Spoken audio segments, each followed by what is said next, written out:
I remember going over convincing our team, or others to convincing us that we should be providing for loan guarantees. And I went over, for, I guess, the 12th, 13th time to Kyiv, and I was supposed to announce that there was another $1 billion loan guarantee. And I had gotten a commitment from Poroshenko and from Yatsenyuk that they would take action against the state prosecutor, and they didn't. So they said they were walking out to press conference. I said, no, I said, I'm not going to, or we're not going to give you the $1 billion. They said, you have no authority. You're not the president. The president said. I said, call him. I said, I'm telling you, you're not getting the $1 billion. I said, you're not getting the $1 billion. I'm going to be leaving here. And I think it was, what, 6 hours? I said, I'm leaving in 6 hours. If the prosecutor's not fired, you're not getting the money. Well, son of a bitch. Got fired. And they put in place someone who was solid. An interesting twist for the Biden campaign after a Ukrainian court lists the presumptive Democrat nominee as a possible criminal suspect. One America's Chanel Brion has more from the White House. Democrat presidential candidate and former Vice President Joe Biden finds himself in more hot water this week. Just confirmed, a Ukrainian court ordered Joe Biden to be formally listed in a criminal case. The crime?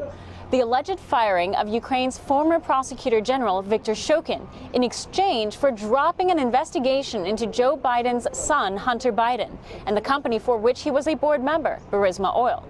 Shokin formally called for an investigation into his firing back in February of 2020, claiming the Ukrainian government at the time relieved Shokin of his post in exchange for $1 billion in loan guarantees promised by Biden, a bribe Biden himself admitted to doing. If the prosecutor's not fired, you're not getting the money.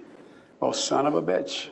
Got fired. But at the time Shokin called for this case back in February, the courts listed one of the defendants as an unnamed American, an individual widely understood to be Joe Biden, Obama's Ukraine point man. But Biden was never formally named. Now, the courts have ruled it is improper to conceal Biden's name and that there is sufficient evidence to proceed with an investigation. The ruling cannot be appealed. Another key development in this story is the release of a series of telephone conversations that has garnered major questions. Andrei Derkach, a member of parliament in Ukraine, in a press conference Tuesday released what he says appear to be voice recordings of then Secretary of State John Kerry, Vice President Joe Biden, and then President of Ukraine Poroshenko, discussing the Burisma case and discussing the removal of Viktor Shokin.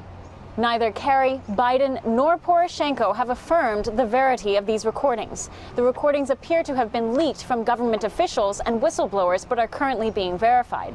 Ukrainian President Zelensky stated he anticipates more developments over the course of the summer and says the case could qualify as high treason. Candidate Biden has yet to respond to this latest development. Chanel Rian, One American News, the White House.